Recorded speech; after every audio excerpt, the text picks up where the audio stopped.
9 de la mañana, 16 minutos. Entramos a otros temas de actualidad. Días pasados, el intendente de Maldonado, Enrique Antía, volvió a poner sobre el tapete público la necesidad de, flexibilizar la ley de tolerancia cero al alcohol para conducir. De hecho, dijo que eso, de alguna manera, iba en contra o impedía reuniones familiares. ¿Vale la pena volver a abrir esa discusión? Bueno, todos estos temas con datos de la realidad los vamos a discutir, a conversar con Federico Tucci, responsable de comunicación de la Fundación Gonzalo Rodríguez. Bienvenido, Federico. Muchas gracias. ¿Qué tal? Bueno, ¿hay lugar para rediscutir el tema de la ley de alcohol cero o ya debería ser un tema laudado? A ver, debería ser un tema laudado, ¿verdad? Es un tema que cada cierto tiempo vuelve. La ley está funcionando desde enero del 2017. Sin embargo, 2019 volvimos con este tema, pasó la pandemia, como que otra vez vuelve como este rumor o estos mensajes. Sin embargo, tenemos que tener en cuenta dos cosas. La primera, que es una ley que funciona, no es la salvación, no es lo único que tenemos que hacer para reducir los fallecidos y los lesionados en siniestros de tránsito, pero es una ley que funciona para eso. Y además, la enorme mayoría de la población está de acuerdo con la ley. Hay una encuesta de cifra de fines del 2017 que marcaba que el 87% de la población estaba a favor de la ley, estaba de acuerdo con la ley. Entonces, deberíamos dejar de discutirla todo el tiempo, no todo el tiempo, pero cada cierto tiempo volver a discutirla y empezar a centrarnos en lo que nos está faltando en los otros elementos, ¿verdad? En infraestructura segura, en vehículos más seguros, en fiscalización y dejar de hablar del tema del alcohol, que todos tenemos claro que alcohol y conducción no deberían ir de la mano.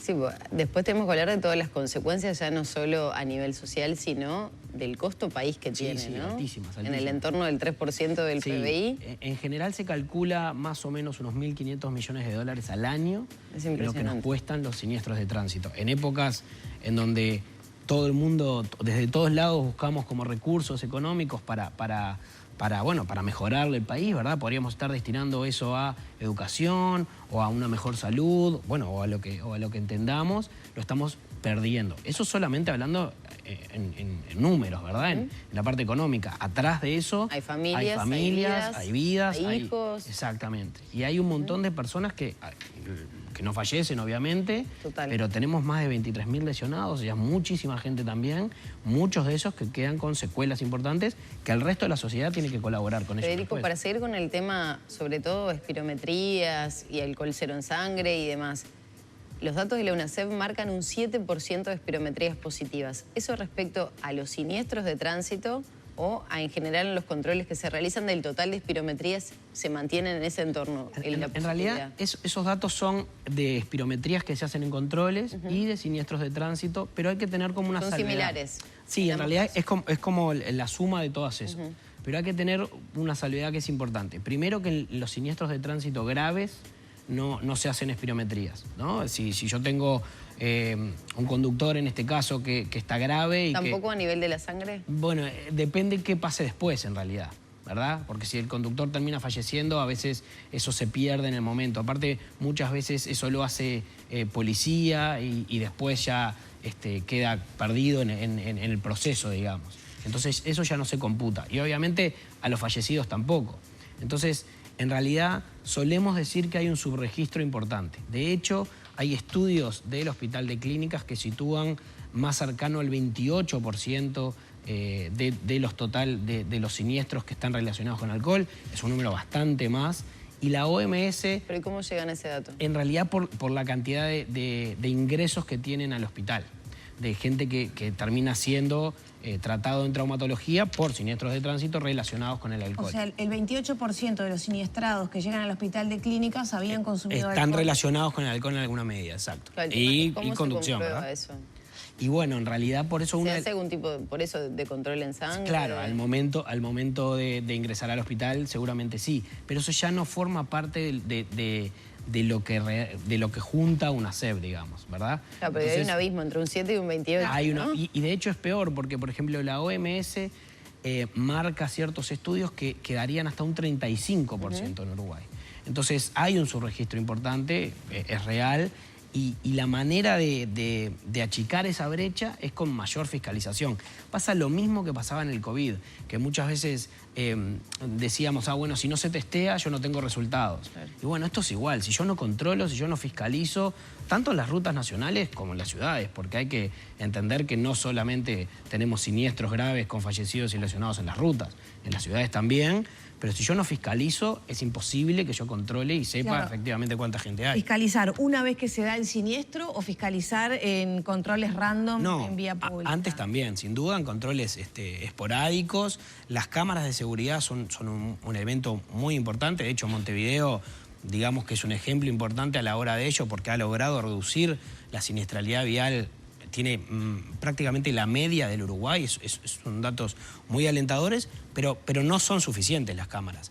Porque las cámaras en realidad miden velocidad y cruces en semáforos. Vinculadas a las multas, ¿no? Claro, bueno, sí, pero sí, porque te duele, son caras las multas. Sí, sin duda. Pero también es una de las únicas maneras que entendemos cómo lograrlo, ¿verdad? Cómo cambiar el comportamiento. Pero igual la cámara tiene ciertas limitaciones. No te va a controlar la documentación del auto, si tenés cinturón de seguridad o si consumiste alguna droga o alcohol. Entonces, por eso es fundamental también tener fiscalización efectiva personal, digamos. Quiero hablar del tema drogas, pero también cuando hablamos de alcohol hablamos de gradualidad. Y lo que proponía Antía era el 0,3, que es una copita, digamos. Sí, lo que pasa es que ¿cuánto es 0,3? Ese es la pregunta. Depende de la persona si es una copa, dos copas, sí, etc. Es prácticamente, virtualmente imposible que alguien sepa para sí mismo cuánto es 0,3. De hecho, más o menos podríamos decir que para un hombre adulto entre 70 y 90 kilos, 0,3 es 1/3 de una lata de cerveza. Entonces, primero, nadie abre la lata de cerveza y se toma 1/3, que además hay que estar calculando cuánto es 1/3 y deja 2/3 de la lata. Y segundo, depende de muchísimos factores. Depende cómo dormimos, cuánto comimos, cuánto dormimos, hace cuánto fue que tomamos el alcohol. Entonces, todo eso es muy difícil de calcular. La mejor manera es, si voy a manejar, no tomar alcohol, y si tomé alcohol, no manejar. Entonces, yo ya sé que me va a dar 0 siempre, digamos. ¿Cómo ha impactado también la ley en lo que hace a la realidad de los siniestros, de fallecidos, de heridos graves, desde el alcohol cero? ¿Hay un registro? Sí, en realidad desde la Fundación lo que usamos son siempre datos oficiales. ¿Sí? En este caso, datos de una SEB, que es la que se encarga de sistematizar los datos. La ley colaboró, vamos a decirlo así, Uruguay viene en una caída, digamos, de la siniestralidad vial, sobre todo de lesionados y fallecidos. Eso es importante, estamos lejos de los números que queremos, pero hay una pendiente, una caída. Y a partir de la ley, que es en enero del 2017, donde se entra a fiscalizar, tenemos una caída más pronunciada. Entonces sí podemos decir que la ley colaboró en ese sentido. Por supuesto, como decíamos al principio, no es el único factor. El alcohol es un factor de riesgo que además potencia otros factores, pero no es solo eso. Yo solamente, si controlo alcohol, saqué de la ecuación los siniestros de tránsito y los fallecidos. No va a pasar eso. Sí es un detalle más, un detalle importante. Y bueno, tenemos claro que funcionó y que hay menos lesionados graves y menos fallecidos gracias a esta implementación de la ley. ¿Qué pasa con el consumo de otras sustancias? Marihuana, etcétera. Hay fiscalización, pero realmente es muy tímida, De ¿no? vuelta, la clave es la fiscalización. Sabemos que una SEB ha llevado un estudio adelante sobre justamente las drogas, e incluso las drogas legales, ¿no? Las drogas medicinales, por ejemplo, a la hora de conducir, pero de vuelta, solo se soluciona con fiscalización. Pero hay modo en Uruguay, ¿se aplica la fiscalización para consumo de drogas? Tengo entendido que solo cuando el efectivo policial que te detiene advierte que podrías haber consumido marihuana, sí tiene tiene dispositivo. Sin duda tiene que tener el dispositivo para... Uruguay tiene unos niveles altísimos de consumo de otro tipo de medicaciones psicoactivas, otro tipo de drogas, sintéticas, de vuelta, cocaína, etcétera. Eso no se mide. En realidad se mide, pero se mide poco seguramente. El problema es que tenemos 19 intendencias más policía caminera, o sea, 20 instituciones, digámosle por decir de esta forma, porque una SEB no controla, no es su cometido, no tiene un cuerpo inspectivo. Tenemos 20 instituciones que deberían controlar muchísimo más. Tenemos que lograr una fiscalización mucho más, porque es la única forma de efectivamente cambiar el comportamiento. Porque si yo soy... Porque hay que entender esto, ¿no? Que en general todo el mundo sabe que conducir, por ejemplo, después de haber tomado alcohol no es correcto, o que ciertas drogas me alteran el comportamiento. No es una información nueva para la gente. La única forma de cambiar el comportamiento es si yo voy a sufrir una penalización. Porque en general no voy a creer que me voy a morir, ¿verdad? O sea, nadie se sube al auto pensando voy a chocar, voy a tener un siniestro y me voy a morir. Entonces, de hecho, pensamos justamente lo contrario, a mí no me va a pasar.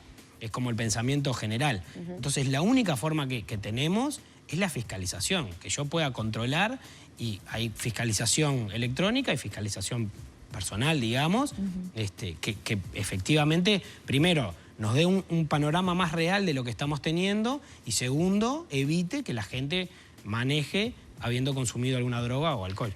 Federico, da la sensación al menos que la sociedad ha empezado a ser un poco más responsable, tiene su conductor designado, si va a un lugar y va solo en su auto, no toma, por lo menos es la sensación que queda. Esta postura de Antía, ¿es la de un sector que estaba un poco más callado o es una minoría? Honestamente... ¿Se tiene una percepción de eso por parte de la población? Sí, a ver, de vuelta, tenemos como el estudio este que hoy les decía de la encuesta esta que hizo Cifra, nos da que el 87% de las personas está a favor de la ley. Por lo tanto, claramente no el 87% la va a respetar, pero seguramente una alta tasa, una alta cantidad de gente de la población sí la respeta. Entonces, discursos como este, yo me acuerdo que hace unos años Botana también había salido con la idea de cambiar la ley, pero por suerte quedó en la nada. No son productivos, porque aparte tampoco brindan datos reales, digamos, ¿no? O sea, hablar de que estamos destruyendo las reuniones familiares es un poco subjetivo y medio raro, porque tampoco nos brinda ningún dato. De vuelta, la Fundación no está en contra de de tener un consumo responsable de alcohol. Sí, lo que tenemos que desterrar es el discurso de, bueno, me tomo una copita y no me pasa nada, porque a muy bajas cantidades de alcohol ya tenemos consecuencias importantes para el cuerpo y además es imposible medirlo, es de vuelta lo mismo. Me parece que tenemos que abandonar estos discursos y centrarnos en lo que nos está faltando, que todavía es bastante. Bueno, es justamente lo que nos está faltando y las cifras, ¿no? Que ya arrancamos el año bien arriba. ¿Qué mirada tiene la Fundación de lo que ha pasado este año con una cantidad de fallecidos? Vuelve a ser un inicio de año bastante complicado a nivel de siniestralidad. Los primeros 15 o 20 días teníamos prácticamente un fallecido por día. No son muy diferentes a los números del año pasado y estamos lejos. Uruguay se comprometió a reducir a la mitad los fallecidos y los lesionados por siniestros de tránsito al 2030. Estamos lejos de esos números. A nivel de Naciones Unidas, ¿no? Sí, a nivel de Naciones Unidas hay un plan global que los países adoptan. Uruguay está lejos de eso, lamentablemente. ¿Y qué nos está faltando? En realidad tenemos que cambiar la mentalidad de cómo entendemos la seguridad vial. En general, un discurso anticuado de entender la seguridad vial es la responsabilidad es toda del usuario, digamos, ¿no? Del conductor o del peatón que tiene que cruzar en la esquina solamente cuando tiene verde. Y si hago las cosas bien, no me va a pasar nada. Y si me pasó algo, es porque hice las cosas mal. En general, ese es un discurso muy anticuado porque deja afuera a otros actores que son responsables. Pero, perdón, ¿no es el discurso dominante en Uruguay? Es el discurso a veces dominante en Uruguay. Por eso decimos que hay que abandonar ese discurso. Hay un discurso, digamos, entre comillas, nuevo, que tiene por lo menos 30 años en el mundo, que se llaman los sistemas seguros, que plantea justamente, básicamente, dos elementos claves. Primero, nos vamos a equivocar como personas. Siempre nos vamos a equivocar, somos personas. Compro mal la leche, me pongo mal el cinturón, a veces miro el celular o me duermo, manejé demasiado tiempo y me puedo dormir. Eso me puede pasar. Un segundo porque miraste por el retrovisor y no viste una Me puede pasar, soy una persona, me equivoco. Lo que tiene que pasar es que el sistema entero me tiene que ayudar a perdonar ese error. Yo no puedo morirme porque sin querer me sonó el celular y el instinto me llevó a mirarlo. Para eso todo el sistema tiene que trabajar. Tiene que trabajar las autoridades en controlar, los ingenieros cuando desarrollan las vías, los fabricantes de autos en tener vehículos más seguros. Lamentablemente Uruguay, como parte de la región, seguimos con autos, con vehículos que son inseguros y los usuarios también somos responsables, sin duda. Tenemos que aprender las normas de tránsito, cruzar donde debemos de cruzar y demás. Pero igual no somos ni los más responsables ni los únicos responsables. Entonces, tenemos que avanzar hacia esa paradigma de sistemas seguros, que en definitiva es lo que está funcionando en el mundo. Los países que están logrando reducir los fallecidos y los lesionados graves son los que implementan estos sistemas. ¿Qué pasa, por ejemplo, cuando la Fundación recibe la noticia como la de esta adolescente que murió en este siniestro que se registró en la ruta interbalnearia con un ómnibus? Por ejemplo, con advertencias, con aparentemente ese mismo vehículo ya había estado fallando desde temprano, en un viaje anterior. Cuando se encuentran con esas noticias. A ver, primero que nada, obviamente, el dolor de seguir perdiendo vidas, además, particularmente... Luego por la fundación, porque era una chica de 15 años. Claro, además particularmente jóvenes, que en realidad es el perfil de los que fallecen lamentablemente en Uruguay. Entonces duele muchísimo, mucho más si había como ciertas señales en el medio. Por eso era lo que hablábamos de trabajar en esto de los sistemas, porque justo ayer teníamos una entrevista en otro medio que nos decía, bueno, pero el chofer debería haber hecho algo. Bueno, está bien, puede ser, seguramente hay cierta responsabilidad moral y quizá legal del conductor, pero más allá, si trabajamos en un sistema, puede equivocarse de nuevo el chofer y el resto del sistema contener. Si la vía está bien diseñada, por ejemplo, si los vehículos son seguros, si tenemos cinturones de seguridad, si hay controles por parte de las autoridades, reduzco muchísimo la probabilidad de que esto vuelva a pasar. Si seguimos con una vía que tiene un carril de ida y un carril de vuelta, que además me invita a ir mucho más rápido de lo que... Claro, pero en este caso no sería, ¿no? La vía es nueva. Sí, pero sigue siendo una... Por más que sea nueva, sigue siendo una vía que tiene solo un carril de ida y un carril de vuelta, por ejemplo. Es una vía recta, de un solo carril, el ómnibus claramente tenía creo que ahí la interbalnearia tiene doble carril. Claro, pero no tiene separación en el medio. Ah, bueno, sí, hay una banquina en el medio. Claro, y además el ómnibus tenía claramente algún problema mecánico, o sea, hay como varios factores en el medio. Sé que hay estudios o están trabajando en determinar las responsabilidades, pero claramente tenemos que empezar a ver como algo más de una cosa puntual, porque no es solamente este ómnibus que lamentablemente tuvo un siniestro grave con fallecidos y con muchos lesionados. Tenemos que ver el panorama completo. Ahora, el ministro dijo que tenía los controles hechos en regla, ese vehículo. Que la gente no usa el cinturón de seguridad, que es obligatorio y se controla que lo tengan las unidades de transporte colectivo. Sí. ¿Y si va gente parada? Perdón. Claro. Bueno, esa era otra pregunta que yo te quería hacer, porque claro, y además algo que hemos conversado acá en otras instancias, después de este siniestro, que en otros países a mí me ha pasado que el chofer antes de arrancar pasa como en el avión, ¿no? O sea, te dice todo el mundo obligatoriamente, si no nos multan, y revisa que vos te lo pongas. Sí, sí. A ver, de vuelta, sin duda hay una responsabilidad de los usuarios. Si yo me subo a un ómnibus y tiene los cinturones y no me los pongo... Claro, pero nadie lo usa, es incómodo, nadie te lo recuerda. Bueno, por eso, pero hay cierta responsabilidad de los usuarios. Pero también hay responsabilidad de las autoridades. Alguien tiene que controlar que efectivamente, igual que pasa en el auto. Si yo no me pongo el cinturón de seguridad, seguramente me paran. Cuando alguien viene a mi auto, yo le voy a tener una multa, exacto. Entonces, más allá de la multa, ¿verdad? O sea, porque es secundario. Por eso trabajamos en esto de los sistemas, porque puede el usuario resultarle incómodo el cinturón, olvidarse, lo que fuere. Pero si yo tengo después una autoridad que me controla en la mitad de la ruta o el chofer tiene que pasar como parte de un chequeo previo por parte de la empresa, entonces refuerzo la probabilidad de que mi error no redunde en algo que después vamos a... Y retomo lo que decía May, ¿no debería haber gente parada en los ómnibus? Bueno, ahí hay un tema de reglamentación del Ministerio de Transporte. El tema es que a nivel de vehículo, digamos, el ómnibus tiene ciertas características físicas que la diferencian de otros vehículos. Es mucho más grande, tiene mucha mayor masa, puede redistribuir la energía en el caso de un siniestro. Pero claro, todo lo que va suelto en un ómnibus y en un auto, en cualquier vehículo, al momento de un choque, sigue andando a la velocidad que venía antes del choque. Eso es física básica. Entonces, todo lo que no esté atado y asegurado va a seguir. Las personas que van paradas, si tenemos un siniestro, van a volar. Vial, no debería viajar gente y parada. no es lo recomendable, sin duda no es lo recomendable. Entonces, ahí tenemos que, por eso mismo decimos que tenemos que trabajar desde varios ámbitos, ¿no? Porque no es solamente el chofer, claramente tenemos que trabajar nuestra responsabilidad, tenemos que mejorar nuestras reglamentaciones, tenemos que mejorar los controles y hay un elemento también importante que es la respuesta post-siniestro.